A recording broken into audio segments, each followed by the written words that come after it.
अगर तीसरी आलमी जंग शुरू हो जाए तो क्या दुनिया वाकई खत्म हो सकती है? सोचिए, एक लम्हा और सब कुछ बदल जाए।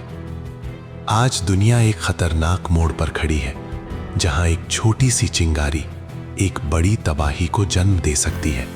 अमेरिका, रूस, चीन और मशरिक़ वुस्ता में बढ़ती हुई कशीदगी, ये सब मिलकर एक ऐसा माहौल बना रहे हैं जो किसी भी वक्त जंग में बदल सकता है।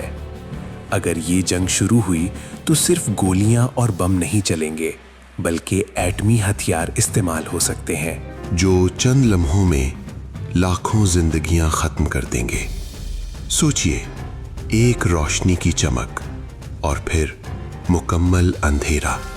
शहर राख बन जाएंगे, फिजा जहरीली हो जाएगी और जिंदा बच जाने वाले लोग बका की जंग लड़ने पर मजबूर होंगे। सिर्फ ये सब कुछ ही नहीं, दुनिया भर में कहत फैल सकता है, बीमारियां आम हो सकती हैं और मईशत मुकम्मल तौर पर तबाह हो सकती है।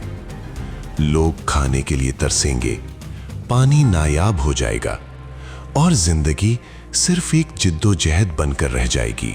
ये जंग सिर्फ मुल्कों की नहीं होगी, बल्कि पूरी इंसानियत की बका की जंग होगी। अब सवाल ये है, क्या दुनिया इस तबाही से बच सकती है, या हम एक ऐसे अंजाम की तरफ बढ़ रहे हैं जिसे रोकना नामुमकिन हो चुका है? अपनी राय कमेंट में ज़रूर बताएं और सच जानने के लिए चैनल को सब्सक्राइब करें।